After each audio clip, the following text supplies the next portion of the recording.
Hello, everybody, and welcome. We've got the ace match here. Of course, this replay from MLG Raleigh.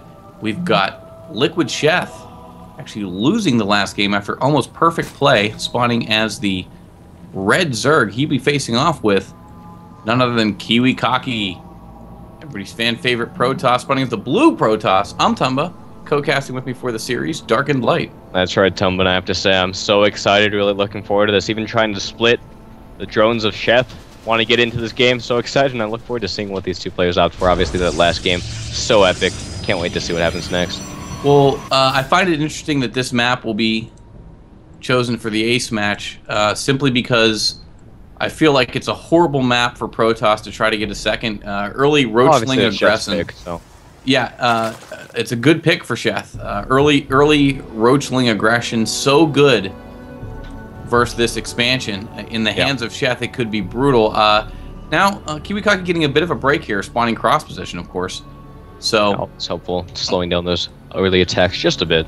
My thing, though, is Dark, and I always want to see how is the Protoss exactly going to open on this map, of course, because Forge Fast Expand, not really an option here.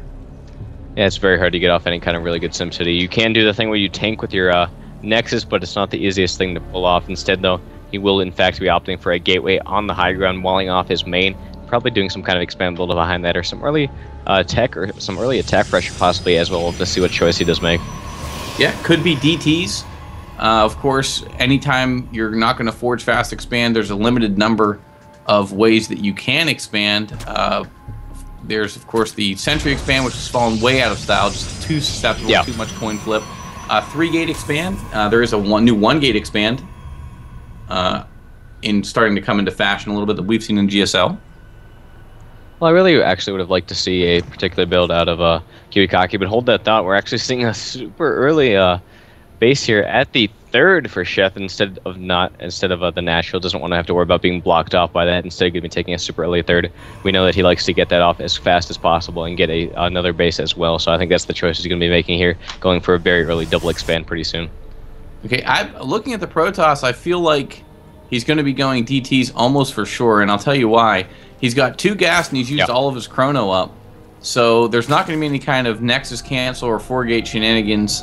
And I feel like right now, as a Protoss player, if I was in his shoes, I'd have to get a little bit creative here, knowing that it's very difficult to expand, and I think that DT would be the play. But it's early enough. I could be way off on this. We'll see. It could be DT, could be Stargate. We'll have to see what choice he does make. He does have 1 probe sharking around the map, hiding out, planning to probably drop a proxy pile with that in the future. So I mean, your opinion looks like could very well come to be. I mean, he is hiding a probe. They're probably going to be dropping some evident tech in a little bit here as he saves up a bit more money. That Zealot obviously walling off the main base so that he cannot get any kind of scouting in with those lings. And if we look at Sheth, I love the decision to actually take the 3rd first. That's super early double expand out of him. Very awesome. A lot of players you'll see tech to layer actually off of their natural, being that that's the most vulnerable, needs the most hit points. I love that decision. Out of most Zergs, we'll have to see exactly where Sheth decides to go. And, he's going to want to get this Overlord out no matter what he goes. So we do see 2 more gates getting dropped now. It's looking less and less like a DT build just because he is getting a lot of sentries on the field. But we'll have to see. I mean, he is getting additional gates, so it will be a 4-gate here coming out of Kiwikaki. Very late 4-gate, very interesting 4-gate, making it look like it's not a 4-gate at all with getting 2 sentries on the field. This Overlord will not scout that gateway critically. I love it. The probe is caught by the Zealot, and that probe was so important, getting that proxy pylon down as early as possible. Nice scouting by Sheth, nice mouth oiliness will be enough to take that out. I love this decision, though. This is abusive playstyle that I think you need to do on this map. And yeah, I mean, look at the build out of Sheth. He's going 3 base, getting a lot of drones out. This could be very susceptible to this very early 3-gate, now 5-gate play coming out of Kiwikaki. And we can see a Roach Warren going down as well as an Evo Chamber. It's got to be on his mind. Okay, Sheth's got to be thinking, he's got to be expecting either Void Rays or DTs here. I don't think he is any way, shape, or form expecting a 5-gate. Yeah, and 5-gate's so susceptible, or so good rather, against this very susceptible build out of Sheth, getting a lot of drones on the field, getting 3 bases. I mean, he does have the production he needs to deal with this, but the issue is just having enough money, to be honest, and having enough units when the attack does come. He should be aware of it now. He did spot that off with that Ling, and he's going to begin preparing spine crawlers and roaches as a result. And I mean, you really need to deal with this 5-gate. What he did there was brilliant. He canceled the Evo chamber, saying, okay, it's not going to be DT. I'm not going to need spores. It's not going to be Stargate opening. I know exactly what's coming here. This is going to be a 1-base all-in. Yeah, pretty nice force fields there, trapping a couple of those Lings before they do get a little bit of a slip out there. Spine Crawler almost done. Looks like he will be able to possibly defend this. A lot of roaches have now hit the field, and they're quite good again against the Sentry. Zealot Force going to force it back for the moment. With an additional warp in coming out of these proxy pylons, he's going to be forced away. This reminds me so much of Huck. Of course, Huck loves this 4-gate on this map. The Sentry heavy 4-gate hits, I think, about this time. He may even catch the Spine Crawler rooting. He does catch the Spine Crawler rooting. Here come all the Lings now. Cannot engage those Zealots correctly. Nice force fields out of Kiwikaki, trapping a lot of these roaches and those Lings. Very smart play by him. Looks like the Spine Crawler will in fact be focused down by these sentries. A lot of sentries still alive. These roaches again being force fielded so well by Kiwikaki, continually reinforcing with more zealots, and I think it's going to be close right now. More roaches and Lings looking to reinforce, and if you can get a good force macro up, you should be able to defend, but Kiwikaki not going to give him the chance. Going to push in once again and try to make something happen, and if he loses these overlords, that would be a critical supply block right now. Cannot let that happen. Well, Kiwikaki really can't afford to let him catch up, can't afford to give him an inch here. He needs to make this all-in work. He needs to cut into his production. Of course, he's down 2 bases, don't forget. Right now. Completely segmenting off the roaches, trapping them completely, forcing those Lings into a tight corner, really helping him to get the better of his engagement. All these sentries are still alive. Such smart play by Kiwikaki right now, but I don't know, is it going to be enough? He only has a few zealots now on the field. Looks like he will be able to force this 3rd base to be killed off. He must and again, get this 3rd right now because he has to deny any more larvae out of Sheth. He doesn't want to give him any more units, and as you can see right now, Sheth, a bit of a panic mode, I think, here. Starting to stream in Lings, wants to get to at least proxy pylons or something, needs to make something work here. As he is going to get a full surround on this proxy pylon, he has to cut off reinforcements. Yeah, he does. He needs to cut off these proxy pylons right now. He's going to be in really bad shape. This unit will just keep on coming. It looks like he will do just that, but this may leave him vulnerable to the attack that is now imminent. So many sentries on the field right now. Again, such brilliant force field, trapping all the roaches. Zealots getting real up close and taking them out almost immediately. Real up close and personal. Right now, he did keep great that force field too. Look at that. Proxy pylons coming down. Such good play. Darken. I love it, man. Force building out the Lings. You gotta love that play. And of course, Zealous up close and personal with those roaches.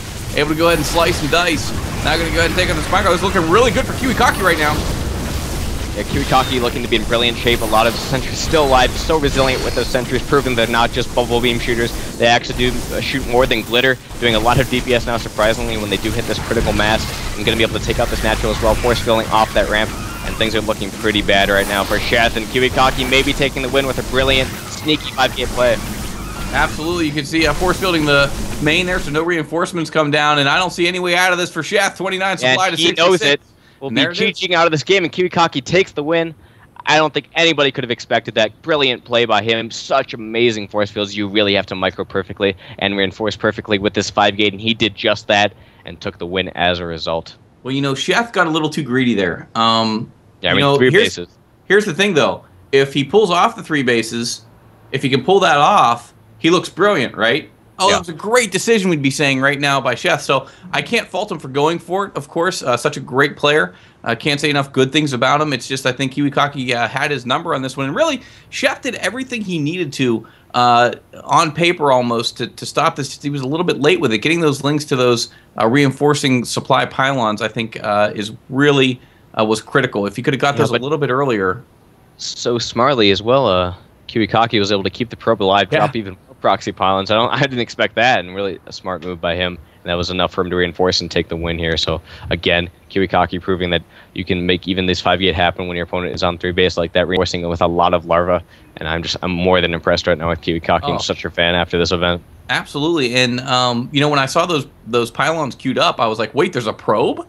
You know, I was the same way. I didn't even notice. I think it was mixed in with the sentries there. Yeah. And I had to laugh because, you know, I always make fun of these sentries, and I say, you know, they're only good for bejeweling something. They shoot glitter, like you said. Well, here, how about this? Let's look at the kills on these sentries. 8 kills, 0, 6, 1, 3, 13, 6, 10, That 9, is, and that's 7. ridiculous. So yeah, so for all of you out there that think they just shoot glitter, in fact, no, they do damage, especially when they're in these numbers. I love the composition actually, because with the force fields of the Sentries, it was able to go ahead and pin in, prevent surrounds by Lings, and pin in the roaches, so the Zealots could do work. So proving Pin is the operative word.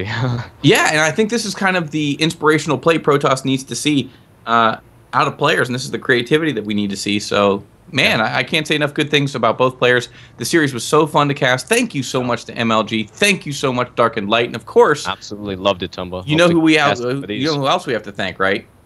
No. Oh, yes, you do. I'm kidding. Yeah, I do, of course. Newbie, the streamer, the observer, the guy who holds down the fort and gets everything going for us. Gotta thank him so much for Absolutely the work he does. The guy that will be staying up and rendering the overlays as well, doing all the post-production, all of the great obsing, pro-level obs, Newbie McNoob. Thank you so very much, Newbie. And, of course, you can catch us on Stim TV. We cast for Stim TV Monday through Thursday. Show matches on Friday or Saturday. And tune into Stimcast as well, where you can check us all out. It's been a blast. Thank you so much to MLG. Thank you to everybody else. And I think that's about it. That's it. See you guys. See ya.